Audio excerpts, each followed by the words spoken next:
యేసుక్రీస్తు నామమున అందరికీ వందనాలండి.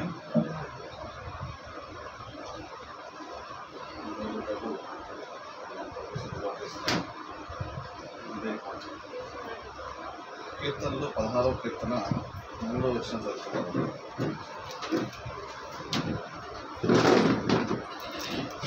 నేను ఇలాగందను, భూమి మీద ఉన్న భక్తులే శ్రేష్ఠులు, వారు నాకు కేవలం చాలంటే భూమి మీద ఉన్న భక్తులే శ్రేష్ఠులు, వారు నాకు కేవలం మాట ఉన్నది చూసే దేవా, నీ సన్నిధిస్తున్నాను, నన్ను కాపాడము, నీవే నా ప్రభువు, నీకంటే నాకు క్షేమాధారం ఏమీ లేదని యెహోవాతో నేను మనవి చేయగా. దేవుడు ఇక్కడ మాట్లాడే భూమి మీద ఉన్న భక్తులే శ్రేష్ఠులు, వారు నాకు కేవలం అంటే భక్తులు శ్రేష్టంగా ఉన్నారు. దేవునికి ఇష్టమైన వారు ఎవరు అంటే మరి భూమి మీద ఉన్న భక్తులే దేవునికి ఇష్టమైన వారుగా ఇక్కడ వాక్యంలో చూస్తున్నాం. దేవుడు ఎవరిని బట్టి ఆనందిస్తాడు, ఎవరిని బట్టి సంతోషిస్తాడని చూసినప్పుడు 147వ కీర్తనలో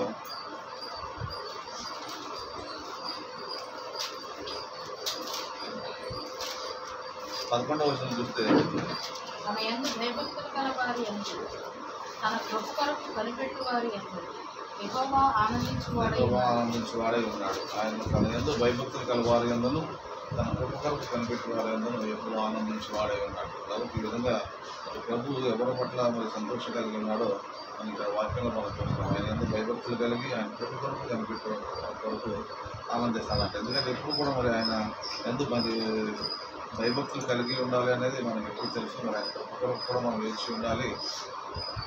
మరి ఈ విధంగా ఎప్పుడైతే మరి అలా ఉంటామో, అలా మనం మార్చుకుంటామో, అప్పుడే మన దేవుడు మనం వారి ఎందు కాదు మన ఎందు కూడా ఆనందించేవాడిగా ఉన్నాడని వాక్యం చదివిస్తుంది. 34వ కీర్తనలో కూడా మనం చూస్తే 11వ వచనం నుంచి, పిల్లలారా మీరు వచ్చి నా మాట వినండి, యెహోవా యందు భయభక్తులు మీకు నేర్పెదను.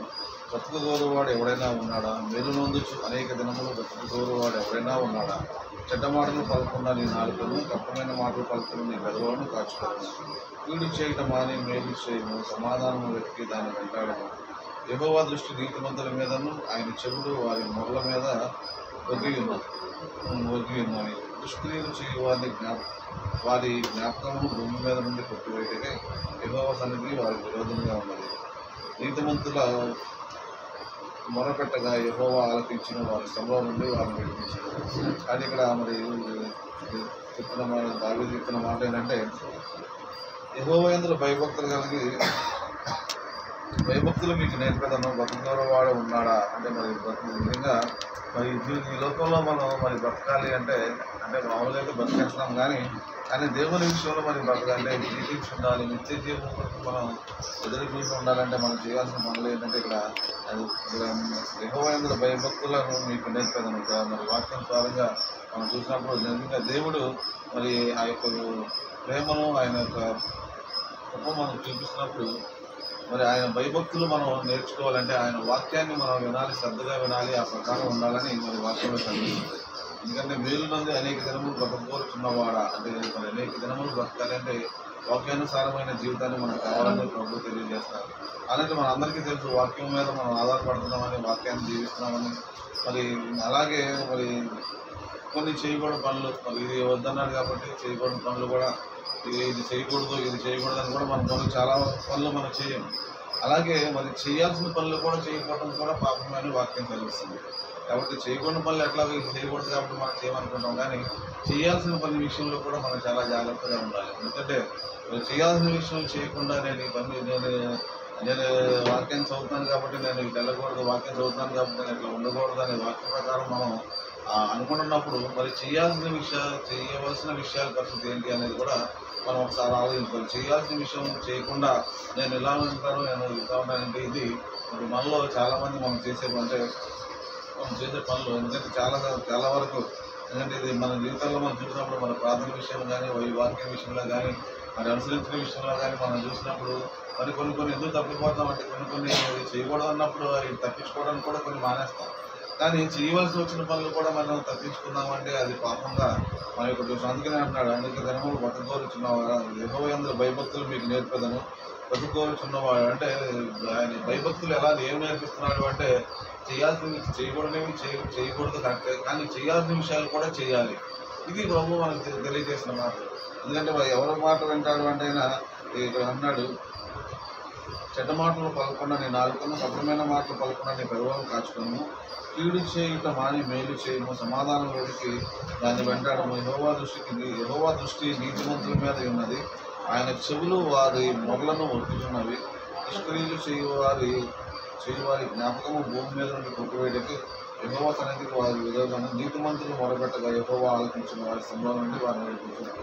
కాబట్టి ఎవరిని విడిపిస్తున్నాడు, ఎవరు మొర ఆలకిస్తున్నాడు అని మనం చూస్తే ఇక్కడ మనకి అనేక మాటలు మనకు కనబడుతున్నాయండి. కీడు చేయటం అని మేలు చేయను, సమాధానము వెతికి దాన్ని వెంటాడము. అంటే క్రీస్తులో సమాధానము మనం వెతికి వెంటాడినప్పుడు దేవుడు తప్పకుండా మనల్ని జ్ఞాపకం చేసుకుంటాడని చెప్తున్నాడు. యెహోవా నీతిమంతులు మొరపెట్టగా యెహోవా ఆలకించిన వారి శ్రమలో నుండి వారిని విడిపించును. ఎవరిని విడిపిస్తాడని వారి శ్రమలో నుంచి యెహోవాకు మొరపెట్టే వారిని ఆయన విడిపిస్తానని వాక్యంలో మనం చూస్తున్నాం. అలాగే ఒకసారి మొదటి పేతురు రాసిన పత్రికలో కూడా 3వ అధ్యాయము 10వ వచనం ఉంటుంది. జీవమును ప్రేమించి మంచి దినములు చూడగోరువాడు చెడ్డదాన్ని పలుకకుండా తన నాలుకను, కపటము మాటలు చెప్పకుండా తన పెదవులను కాచుకొనవలెను. అతడు కీడు నుండి తొలగి మేలు చేయవలెను, సమాధానమును వెతికి దాన్ని వెంటాడవలెను. ప్రభువు కన్నులు నీతిమంతుల మీదను, ఆయన చెవులు వారి ప్రార్థనల వైపులను ఉన్నవి కానీ ప్రభువు ముఖము కీడు చేయి వారికి విరోధముగా ఉన్నది. కాబట్టి ఇక్కడ కూడా చెప్తున్నాను, జీవమును ప్రేమించి మంచి దినములు కోరువాడా చెడ్డదాన్ని పడకుండా నాలుగటను కపటమైన మాట చెప్పుకొని పదవులు కాచుకోవడము.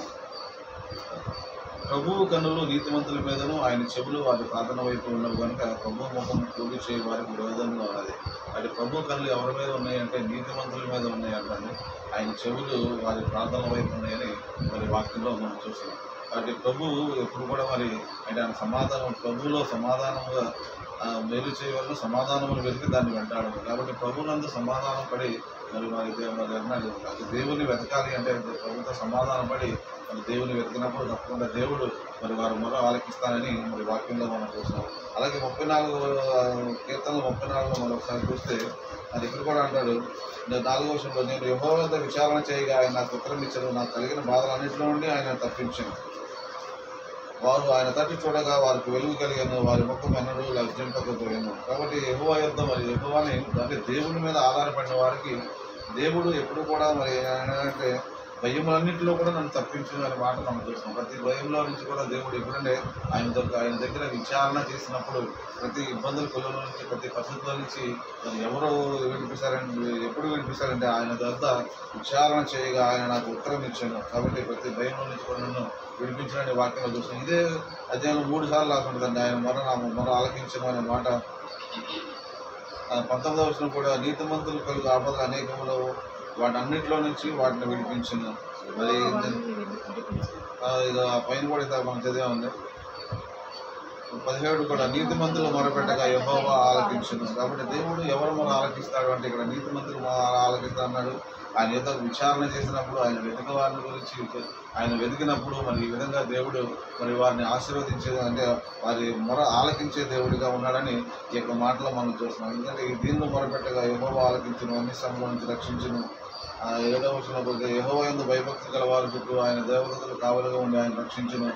యెహోవా ఉత్తముడని రుచి చూసి తెలుసుకోండి, ఆయన ఆశ్రయించు వారు ధన్యులు. ఈ విధంగా దేవుడిని ఆశ్రయించినప్పుడు దేవుడు దేవుడికి మొరబెట్టినప్పుడు దేవుడు తప్పకుండా మొర విని అంటే కాకపోతే ఏంటంటే ఎలా ఉండాలంటే ఆయన వెతకాలి, ఆయన దగ్గర విచారణ చేయాలి, మనం ఆయన దగ్గర సమాధానం కలిగి ఉండాలి. ఇవన్నీ కూడా మనం కలిగి ఉన్నప్పుడు దేవుడు మన మొర ఆలకిస్తాడని వాక్యంలో చూస్తున్నాం. అలాగే ఈరోజు చదువుకున్న వాక్యాన్ని చూసినప్పుడు 14 మొదటి దినవృత్తాంతాలు 14వ అధ్యాయం మనం చదువుతున్నప్పుడు ఇక్కడ కూడా దావీదు చేసిన పని ఏంటంటే దేవుడి దగ్గర విచారణ చేయడం అనేది దావీదుకి అలవాటుగా మారింది. నిజంగా దావీదు ఎంతగా అంటే ఒకసారి మనం ఇక్కడ ఆలోచించినప్పుడు ఇంతకుముందు అధ్యాయాల్లో చూసినప్పుడు దావీదు దగ్గరికి అనేక మంది పరాక్రమశాలులు, ధైర్యవంతులు, యుద్ధ వీరులు అంటే అనేక మంది ప్రతి గోత్రంలో నుంచి అనేక మంది వచ్చి ఆయన సైన్యంలో చేరారు. అయితే ఇక్కడ ఫిలిస్తీన్లు యుద్ధం చేయడానికి వస్తున్నారు అన్నప్పుడు ఇంతమంది ఉన్నప్పుడు కూడా నా వెనకాల ఎంత బలగం ఉంది, నా వెనకాల ఎంతమంది ఉన్నారు, ఎంతమంది యుద్ధశీరులు ఉన్నారు, ఆ ఒక్కొక్కరి గురించి కూడా రాయటం చూసినాం.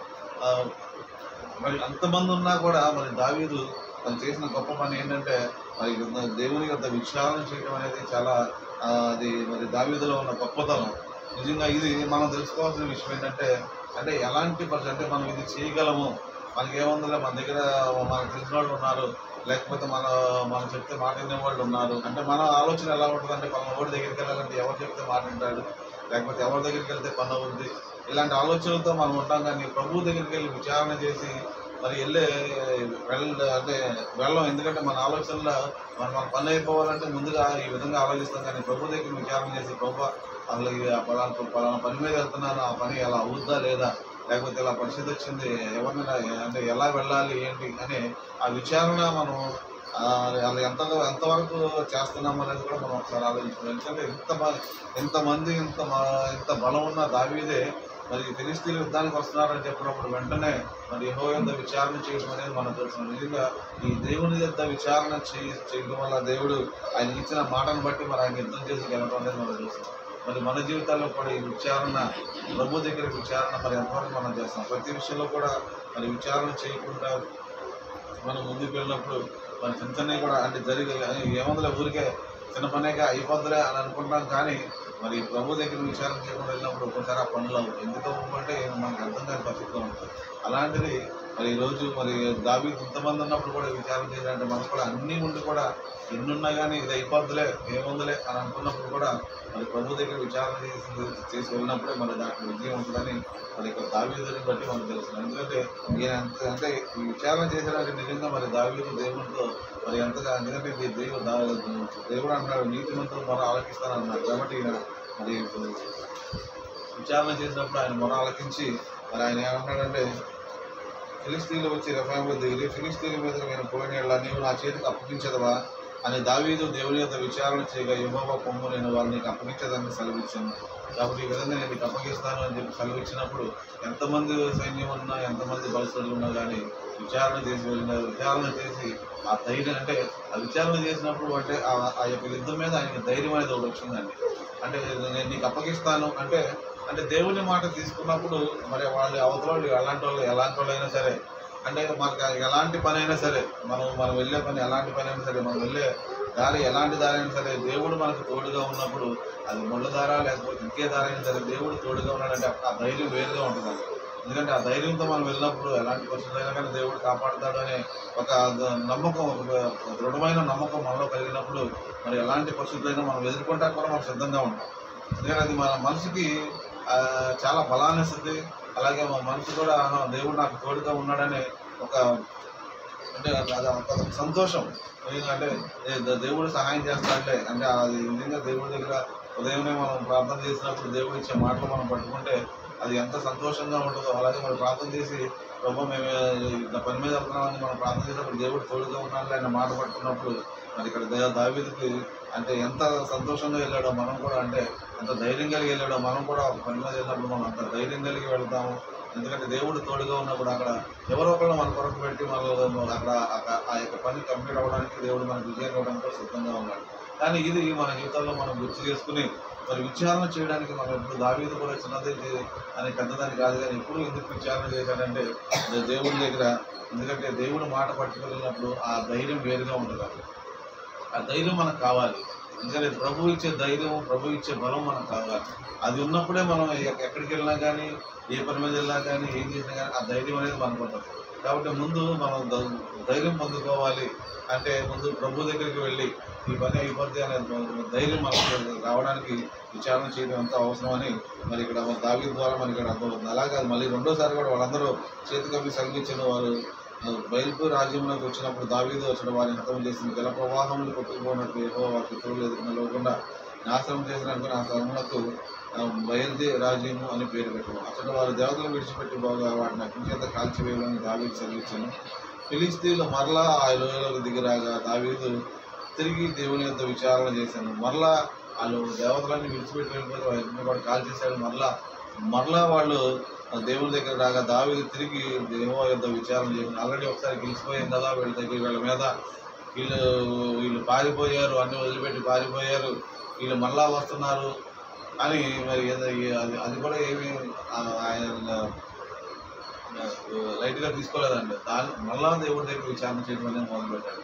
నిజంగా ఒకసారి గెలిచిన తర్వాత మళ్ళీ ఏముందిలే ఏ ఏముందిలే మళ్ళీ మనం గెలిచేస్తాంలే అని అనుకోకుండా నిజంగా విచారణ చేశాడు అంటే నిజంగా ఇది మనం ఆలోచించుకోవాల్సిన విషయం చాలా ఉంటుంది. నిజంగా చాలాసార్లు అనుకుంటూ ఉంటాం. నిజంగా క్రికెట్ విషయంలో కూడా మనం అనుకుంటూ ఉంటాం. అంటే ఇదొక అనుకునేవాళ్ళం, ఏముందలే ఈ చిన్న జట్టుగా గెలిచేస్తారులే అని అనుకునేవాళ్ళం. కానీ ఒకసారి ఎప్పుడు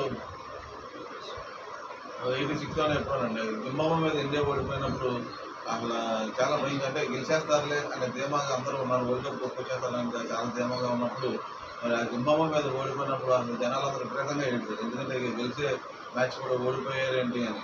అంటే మనకే అంత కాన్ఫిడెన్స్ ఉండేది అంటే గెలిచేస్తారులే అని, ఆ చిన్న జట్టే కదండి. కానీ ఒక్కొక్కసారి మరి పరిస్థితులు ఎలా ఉంటాయంటే మరి ఇక్కడ చూసినప్పుడు వాళ్ళు తిరిగి ఇక్కడ ఫిలిస్తీన్లు ఒకసారి ఓడిపోయారు, అయినా సరే మళ్ళా వస్తున్నారు అంటే అప్పటికే కొంతమంది మరి ఓడిపోవడం అంటే కొంతమంది చనిపోయింటారు, కొంతమంది భయంతో పారిపోయి ఉంటారు.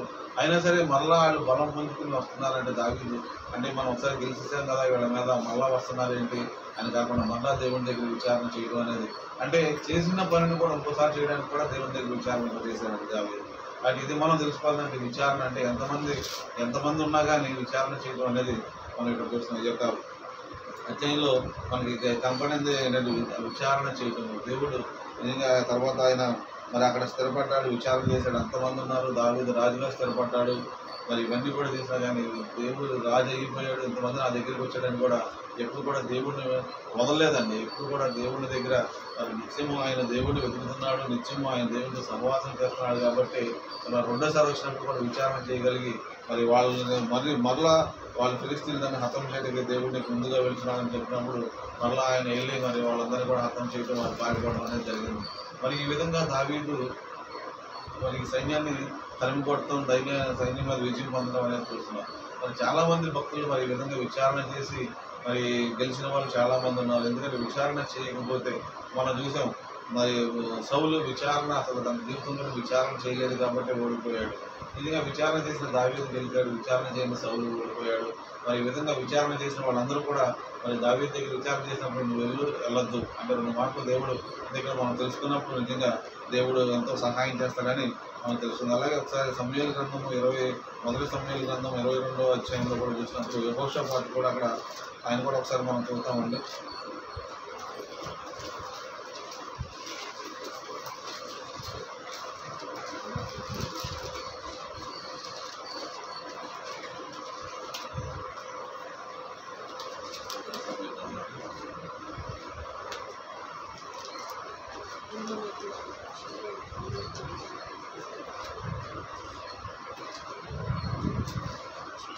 యెహోషాపాతు కూడా చేసినట్టుగా మనకు కనపడుతుంది.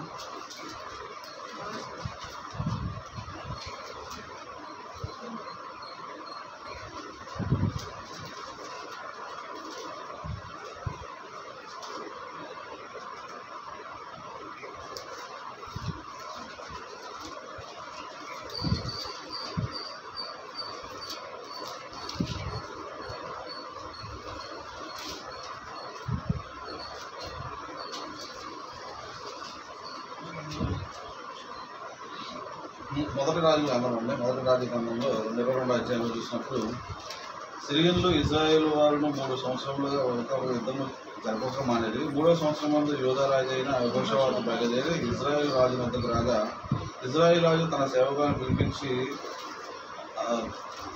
రామోత్ గిలాదు ఎరుగుదురు, అయితే మనము సిరియా రాజు చేతిలో నుండి దానిని తీసుకొనక ఊరుకున్నామని చెప్పి యుద్ధము చేయటకు నాతో కూడా నీవు రామగిలాదు వచ్చేదవా అని యెహోషాపాతు అడిగాడు. అందుకు యెహోషాపాతు నా జల్లు నీ జల్లే, నా గుర్రములు నీ గుర్రములు అని ఇజ్రాయేల్ రాజుతో చెప్పాను. పిమ్మట యెహోషాపాతు నేడు యెహోవా యొద్ద విచారణ చేయటం రండి అని ఇజ్రాయేల్ రాజుతో అనగా ఇజ్రాయేల్ రాజు దాదాపు 400 మంది ప్రవక్తలను పిలిపించి యుద్ధము చేయటకు రామోత్ గిలాదు మీదకు పోకుందునా అని వారిని అడిగాను. అందుకు యెహోవా దాన్ని రాజైన నీ చేతికి అప్పగించును గనక ఉండని వారికి చెప్పిన కానీ యెహోషాపాతు విచారణ చేయడానికి వీరు తప్ప యెహోవా ప్రవక్తలో ఒక్కడైనా ఇక్కడ లేడా అని అడిగాను. అందుకు ఇజ్రాయేల్ రాజు ఇమ్నా కుమారుడైన మికాయా అనుకున్నాడు. అతని ద్వారా మనం యెహోవా యొద్ద విచారణ చేయవచ్చును కానీ అతడు నన్ను గురించి మేలు ప్రకటింపగా కీడే ప్రకటించిన కనుక అతని యందు నాకు ద్వేషము కలదని యెహోషాపాతు అనగా యెహోషాపాతు రాజైన మీరు అలాగా అనవద్దు, కాబట్టి ఇక్కడ మరి సిరియన్లో వస్తున్నప్పుడు ఇజ్రాయెల్ రాజు మరి వచ్చినప్పుడు యెహోషువ రాజు అంటున్నాడు, ఇక్కడ ప్రవక్తలు ఎవరు లేరా అంటే, మరి ఇజ్రాయెల్ రాజు అన్నాడు, నా దగ్గర 400 మంది ప్రవక్తలు ఉన్నారు, వాళ్ళందరూ ఉన్నారు కాబట్టి వారు ఏది చెప్తే అది చేద్దాం అన్నప్పుడు వాళ్ళందరూ కూడా మరి వాళ్ళందరూ అన్నారు, యుద్ధానికి వెళ్ళండి మీరు గెలుస్తారు, మీకు జయం వస్తుందని చెప్పాడు. కానీ ఇక్కడ మిఖాయా మరి చెప్పిన మాట ఏంటంటే 14వ వచనంలో, మిఖాయా యెహోవా నాకు సెలవిచ్చినదేదో ఆయన జీవము తోడని నేను దాన్ని పలుకదను. అతడు రాజునంతకు వచ్చినప్పుడు రాజు, మిఖాయా నీవేమందువు, యుద్ధం చేయటకు మేము రామ్గిలాదునకు పోకుందుమా అని అడగా, అతడు యెహోవా దాన్ని రాజైన నీ చేతికి అప్పగించును కనుక నీవు దాని మీదకి పోయి జయముందుమని రాజుతో అన్నాను. అందుకు రాజు, నీ చేత ప్రమాణం చేయించిన యెహోవా నామమును బట్టి నిజమైన మాటలే నీవు పలకవలసిందని నేను ఎన్ని మార్లు నీతో చెప్పితిని అని రాజు సెలవీయగా, రాజు ఇజ్రాయేల్ అందరూ కాపర్లేని గొర్రెవలే కొండ మీద చెదిరి ఉండుట నేను చూచితిని, వారికి యజమాను లేడు, ఎవరి ఇంటిను వారి సమాధానంగా వెళ్ళవలసిన యెహోవా సెలవిచ్చానని చెప్పాను. కాబట్టి ఇక్కడ మరి నిజం ప్రవక్త చెప్పే మాటలు ఏంటంటే, ఇక్కడ ఇజ్రాయేల్ అందరూ చెదిరిపోయి ఉన్నారు, మరి అక్కడ ఎవరు కూడా రాజు అనేవాడు కనపడట్లేదు, కాబట్టి మీరు అందరూ యుద్ధం చేయకుండా ఇంటికి వెళ్ళిపోండి అని చెప్పాడు. కానీ అంటే మరి ఈ విధంగా మరి యెహోషాపాతు విచారణ చేసినప్పుడు ఆ 400 మంది ప్రవక్తలు ఏంటంటో, మీరు వెళ్ళండి మీరు విజయం పొందుతారా అని చెప్పారు. కానీ ఇక్కడ నిజమైన మరి యెహోవా ప్రవక్త ఏమని చెప్తున్నాడంటే, అక్కడ ఓడిపోతారని చెప్పినప్పుడు అయినా సరే మరి వెళ్ళి అక్కడ రాజు చనిపోవడం అనేది మనం అక్కడ చూస్తాం. అంటే విచారణ చేసినప్పుడు కూడా మరి ఆ మాట మనం విచారణ చేసిన తర్వాత కూడా ఆ మాట మనం వినాలండి, అంగీకరించాలి. ప్రభు చెప్పాడులే, ఏముందిగా నాకు తెలిసిన వాళ్ళందరూ ఉన్నారులే, చాలామంది అయిపోతులే అంటున్నారు, కానీ ప్రభు మాటని మాత్రం ప్రభు చెప్పే ఆ ఒక్క మాట విచారణలో తీసుకున్నప్పుడు మరి తప్పకుండా మరి అక్కడికి వెళ్ళి అవమానం పొందుకుంటూ ఉంటామని మనకు వస్తుంది. ఎందుకంటే ఇజ్రాయెల్ రాజు మరి 400 మంది ప్రవక్తల మాట విన్నాడు, కానీ మరి అసలైన మరి దేవుని ప్రవక్త మాట వినలేదు. విచారణ చేశారు కానీ మరి అక్కడ మాట వినక అక్కడికి వెళ్ళిపోయి మరి చనిపోవడం అనేది మనం చూస్తాం.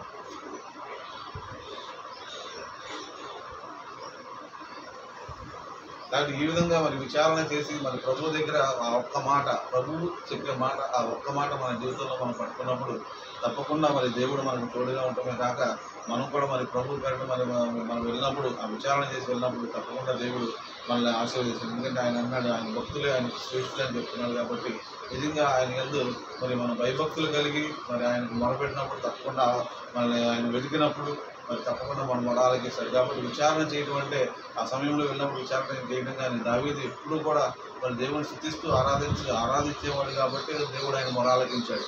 అంటే ఇక్కడ దేవుడు చెప్తాడు కదా, మనం పని మీద వెళ్ళినప్పుడు లేకపోతే మనకు అవసరం వచ్చినప్పుడు మరి దేవుడి దగ్గర విచారణ చేద్దాం అంటే మరి అక్కడ కుదరదండి. దేవుడు ముందుగానే చెప్తున్నాడు. కాబట్టి నన్ను వెతికి వారి వల్ల నేను ఆనందిస్తాను, నన్ను విచారణ చేసిన వారి దగ్గర నేను వారి మొర ఆలకిస్తాను, అంటే నీతిమంతుల మొర నేను ఆలకిస్తానని ముందుగా చెప్తున్నాను. కాబట్టి ముందుగా మన దేవుని దగ్గరికి వెళ్ళాలంటే ముందుగా మన ప్రవర్తన మార్చుకోవాలి.